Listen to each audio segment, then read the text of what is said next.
क्रिस्त ते म्हज्या मोगाच्या भावांनो आनी भयणीनो, भाग्यवंत हप्त्यांत आमी आसाव. ह्या भाग्यवंत हप्त्यांत आमकां भोवसो अपुरबायेची लितुर्जी आयकूंक मेळटा आनी तशेंच लितुर्जेचो अनुभव आमकां मेळटा.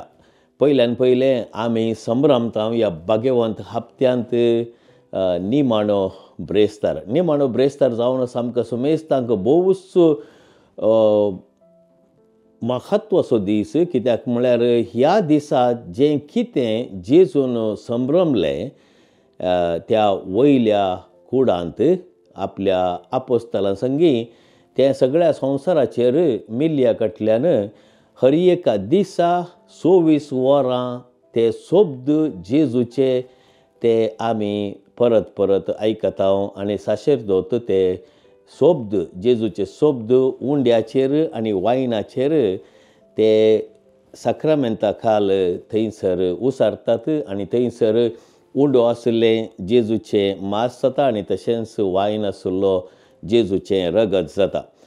आनी हें आमी समजून घेवचें तर जेजून आमकां आपुरबायेन दिल्लें एक इनाम जावन आसा. हें जावन आसा एक आपणाचेंच जिवीत ताणें आमकां उपसून दिल्लें निमाण्या ब्रेस्ताराच्या त्या संभ्रमांत.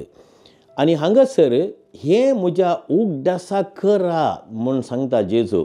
उंडो घेता आनी तशेंच वायन घेता आनी ही जावन आसा म्हजी कूड, हें जावन आसा म्हजें रगत, हें म्हज्या उगडासाक करात म्हणटा जेजू आपल्या शिसा संगी थंयसर त्या भोवसो वर्त्या संदर्भार.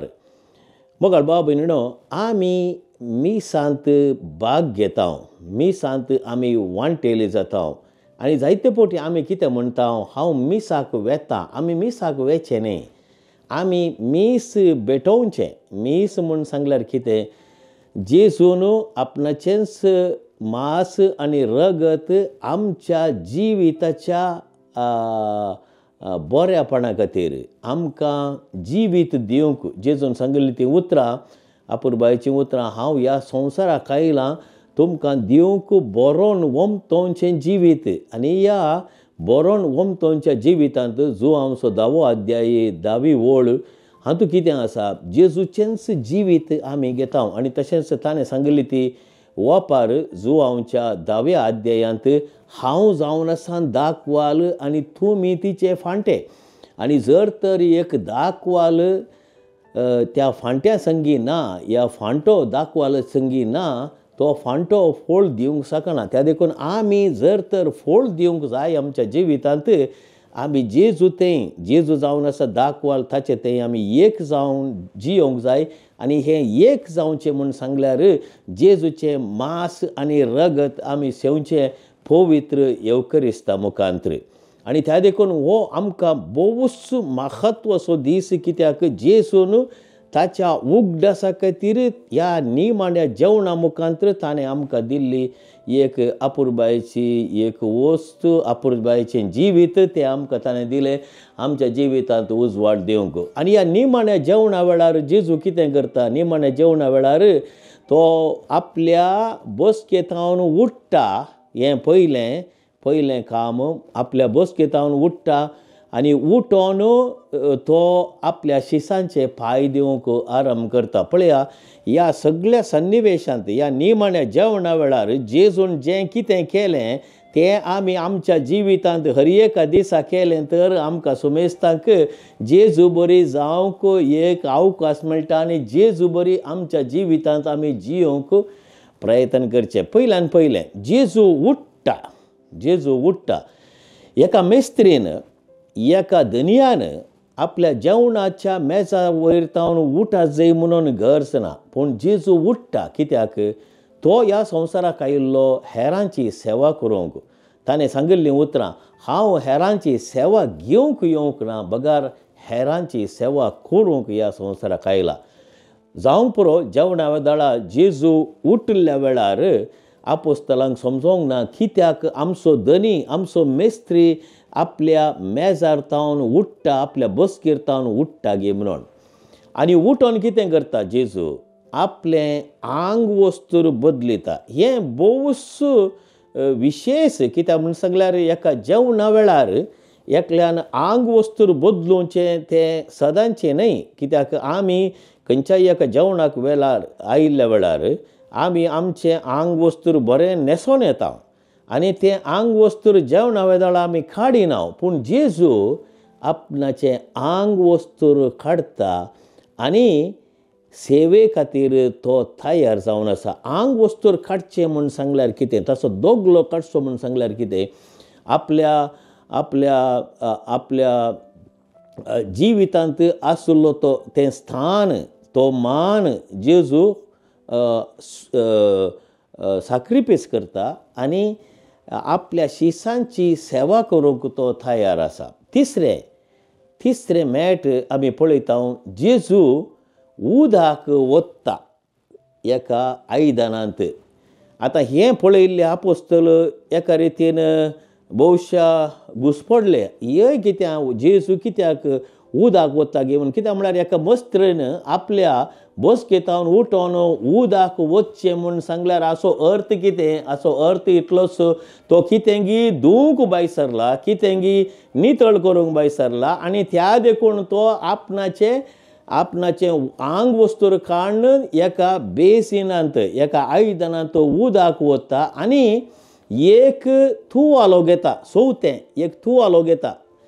मोगाळ भाव भयणीनो, तुवालो आमी कित्याक घेता? तुवालो घेवचो म्हूण सांगल्यार हेरांक सुशेग दिवंक, हेरांची नितळाय करूंक, हेरांक एका रितीन आमी बऱ्या भशेन पळोवंक हो तुवालो आमी उपयोग करता. पळय, कोणी एकलो आमच्या एक यात्रीक आयलो तर, एक सैरो आमच्या घरा आयलो तर आमी तांकां एक तुवालो दिता. तांणी तो तुवालो उपयोग करून सुशेग मेळोंक. आनी तशेंच जेजू तुवालो घेता आनी तुवालो घेवन जेजू शिसांचे पांय धुवंक आराम करता. आतां हें 5वें स्थान, जेजू शिसांचे पांय धुवंक आराम करता. आनी तो वळ आमी जावंक पुरो ते शीस भोवूस घुसपडले, आमचो मेस्त्री आमचे पांय धुवंक भायर सरला म्हणून. आनी पांय धुता आनी उपरांत तो कितें करता, ते पांय आपल्याच हातांनी धुवन त्या तुवाल्यांत पुसता.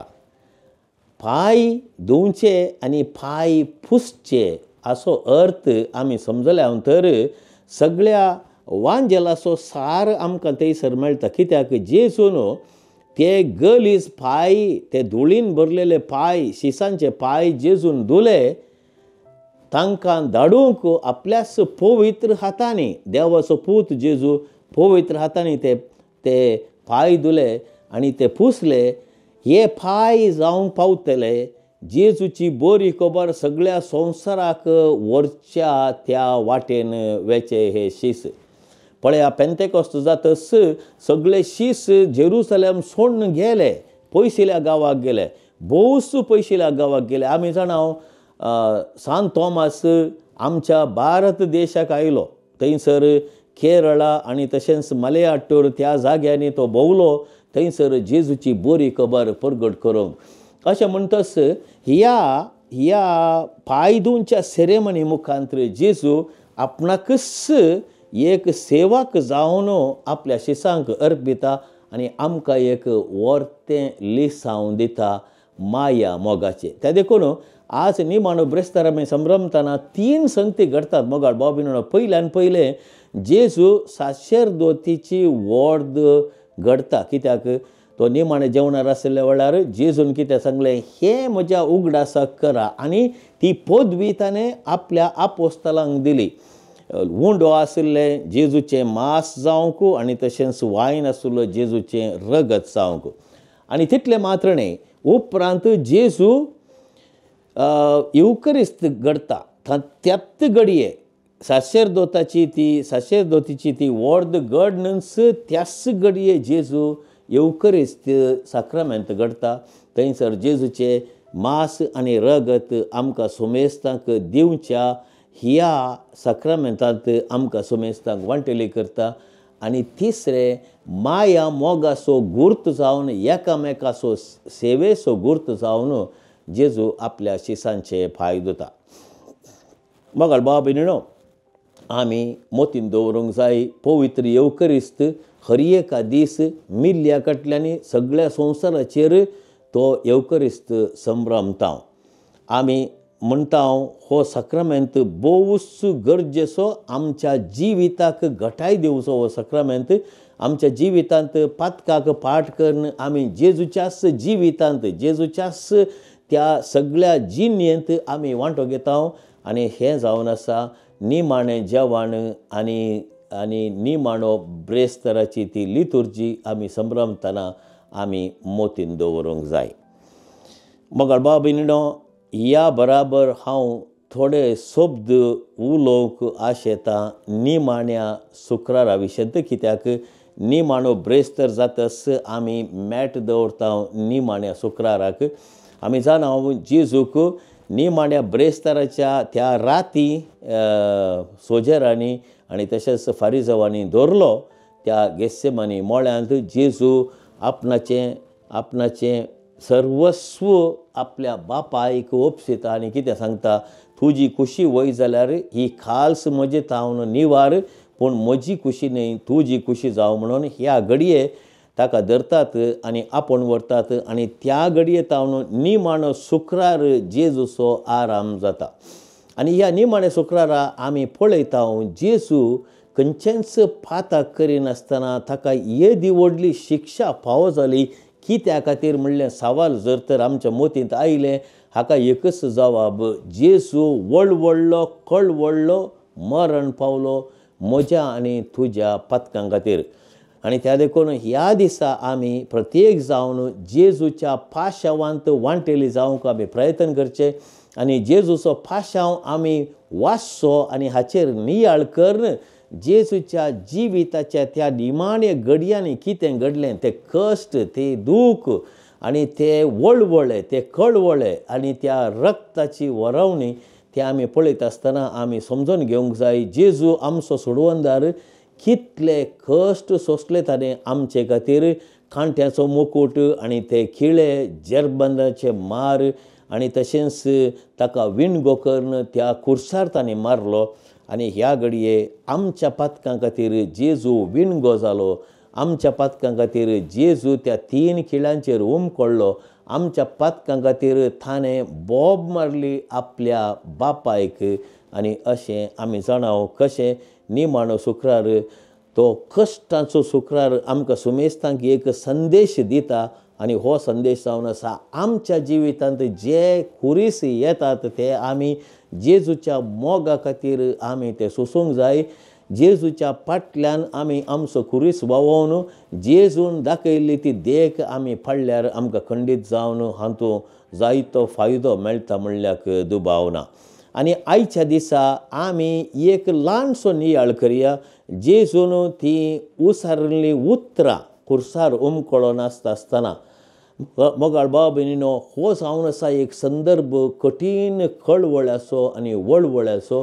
कित्याक खुरीस जावन आसलो एक विशेश तराची शिक्षा रोमागारांक ते दिनातले. बगार जुदेवांक आनी तशेंच हेर जातीच्यांक रोमागार खुर्सार खेळायतले.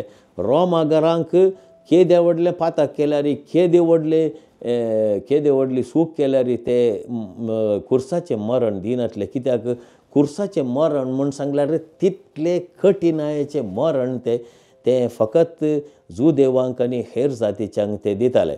आतां आमी पळयता जेजू ह्या निमाण्या शुक्रारा दिसा तो कठिनायेचो खुरीस वोवोन कालवार दोंगरार पावल्ल्या वेळार ताका ताणें खुर्सायलो आनी थंयसर ताचे बोवारी थंयसर आशिल्ले ते दोग पातकी, दोग सोर आनी थंयसर जेजू उमकळो नासता आसतना उसारता तीं उतरां जेजूचेर जायतीं खेळकुळां तांणी केलीं. जायतीं उतरां ते उलयले जेजू विरोध. तूं हें तेंपल नाश करून 3 दिसांनी तूं हें बांदतलो ग्रायक, कित्याक तूं उमकळो नासाय? तूं सकयल देव, आमी तुजेर पातयेता म्हणून.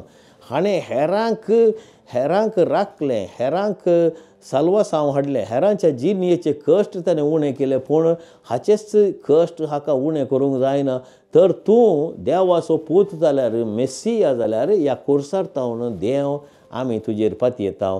अशें नानांती केळकुळां केल्यार जेजू आपुरबायेन त्या घडये सोंसणिकायेन देवाक आपणाकच खालतीमान घालून तो ही उतरां खुर्सार तावन सांगता. पयलें उतर जेजू उसारता जावन आसा हें, बापा तांकां बोगशी, ते नेणांत कितें करतात घेवन तांकां बोगशी. बोगशनाचें उतर जेजू उसारता खुर्सार तावन आमच्या सोमेस्तां खातीर आमकां बोगसूंक, आमच्या जिवितांत उजवाड हाडूंक आनी आमची पातकां बोगसून आमकां परत देवा थंय राजी करूंक. ते नेणांत कितें करता घेवन आमच्या जिवितांत आमी जाणाव कितलेशे जण आमच्या विरोध उलयतात, आमकां कश्टितात, आमच्या जिणेंत कश्ट हाडतात, पूण ते नेणांत ते आमच्या जिवितांत असलीं पाड कामां करतात. पूण आमची एक जबाबदारी जावन आसा तांकां बोगसूंची. दुसरें उतर खुर्सार तावन जेजू उसारता तें उतर जावन आसा, ताच्या उजव्याक आशिल्लो तो सोर आपणाची पातकां रोडोन कितें म्हणटा, सोम्या तुज्या राजांत आयिल्ल्या वेळार तूं म्हजो उडास कर. आनी जेजू कितें सांगता हें दुसरें उतर, तूं आज म्हज्या राजांत आसतलोय. You will be with me in paradise. English भाशेन सांगचें तर तूं म्हजे संगी म्हज्या राजांत आसतलोय. पळया, हो सोर सगळ्या जिणेंत ताणें सोरलें जाल्यार निमाणें जावं पावलो तो सोर सर्गींच्या राजत सोरसो एक आपुरबायेचो मनीस, हाचें नांव डिस्मस म्हणटात. आनी तिसरें उतर जेजू उसारता ह्या खुर्सार तावन आपल्यास आवयक सॅक्रिफीस करन तो सगळ्या मनशा कुलाक आवय जावन दिता. ताच्या शिसाक जुवांक तो कितें सांगता, पळय ही तुजी आवय. आनी तशेंच आपल्या आवयक पळोवन सांगता, हो तुजो पूत म्हणून. एका सोडवणदारान जेजून खुर्सार उमकळोन कश्टान त्या घडये इतले कश्ट सोंसून आसल्यार ताणें हो सॅक्रिफीस करन ताणें आपल्याच आवयक सगळ्या मनशा कुळाक एक इनाम जावन दिता. हें जावन आसा एक आपुरबायेचें जिवीत आमकां जेजू दिता. मरये मुखांतर आमच्या जिवितांत आमकां उजवाड हाडूंक, आमच्या जिवितांत आमकां जाय पुरती कुरपा मरये तावन आमकां दिवंक. आनी उपरांत कितें घडटा, जेजू खुर्सार उमकळोन आसतना बोब घालून सांगता, म्हज्या देवा कित्याक म्हाका सांडलाय. कित्याक जेजूच्या जिवितांत इतले कश्ट आयले, कितलें दूख आयलें. आनी ह्या घडये ताचें रगत व्हरोवन तो निमाण्या घडये पावुल्लो. आनी त्या देखून तो हाक बोब मारन देवा बापाक तो सांगता, म्हज्या देवा म्हाका कित्याक तुवें सांडलाय. आनी हें जातच जेजू सांगता, आपणाक थान लागल्या म्हूण. आपणाक थान लागल्या. जेजूक कसली थान लागली? जेजूक थान लागली आमच्या आत्म्याची. सगळ्या संवसाराच्या आत्म्या खातीर जेजू खुर्सार उमकळ्ळो आमचे खातीर. आनी तशेंच सगळ्या संवसारांत आशिल्ल्या पातक्यां खातीर. त्या देखून ताका थान लागली. आनी ती थान आमचे थंय आसूंक जाय. कित्याक आमकां ह्या संवसारांत जेजून हो एक आपुरबायेचो संदर्भ वदकसून दिला. कित्याक आमी आमच्या जिणये मुखांतर हेरांच्या जिवितांत उजवाड हाडूंक, हेरांच्या जिवितांत सुशेग हाडूंक, आनी तशेंच हेरांच्या जिवितांत जेजूची ती बरी खबर हाडन ह्या सर्व सुकोन गेल्ल्या शेळयांक फाटीं देवा थंय ओडूंक. आनी उपरांत जेजू हाक बोब मारन ओपसिता आपणाचो आत्मो देवाच्या हातीं. बापा, म्हजो आत्मो तुजे हातीं हांव ओपसून दिता म्हणटा. भाव भयणीनो, आमच्या जिवितांत निमाणे घडये आमी आमचो आत्मो देवाच्या हातीं ओपसून दिवंक आसा. आनी हें एक आदर्श आमकां एक आपुरबायेचो संदर्भ आमी समजून घेवंक. एक दीस येतलो आमी आमचो आत्मो देवाच्या हातींत उपसून दिवंक आसा. आनी निमाणें जेजू तकली गावन म्हणटा संपदलें, इट इज फिनिश्ड, संपदलें. आनी हाचो शब्द तेतेलेस्ताय ग्रीक भाशेन तेतेलेस्ताय म्हूण सांगल्यार इट इज फिनिश्ड, हें जालें, हें आखेर जालें, म्हजें मिसांव आखेर जालें. तेतेलेस्ताय म्हळ्यार हाचो अर्थ चारित्रीक रितीन पळोवचो तर कोणा एकल्याक एक रीण आसा आनी तें रीण फारीक करता आसतना तो रीण दिल्लो गिरायक आपणाचें फायल तें दस्तावेज बंद करून ताचेर एक सील मारता. इट इज फिनिश्ड म्हळ्यार हें जालें, तुवें तुजें आशिल्लें रीण फारीक केलें म्हणून. आतां आमचें रीण कसलें, आमच्या जिवितांत आमी सगळीं पातकी जावन आसा. आमचें रीण एकच, आमी देवा थंय राजी जावंक जाय, आमची पातकां आमी वळखून घेवंक जाय, आमच्या पातकांचें फारीकपण आमी दिवंक जाय. पूण हें सगळीं केलां जेजून कुर्सार आपलो आत्मो अर्पून. हाका म्हणटात तेतेलेस्ताय म्हळ्यार इट इज फिनिश्ड आनी हें संपदलें. मोगाळ भाव भयणीनो, निमाणो ब्रेस्तार आनी निमाणो शुक्रार आमकां ह्या पवित्र भाग्यवत हप्त्यांत बोस उत्तीम दीस जावन आसात. आमी ह्या सतांचेर नियाळ करया.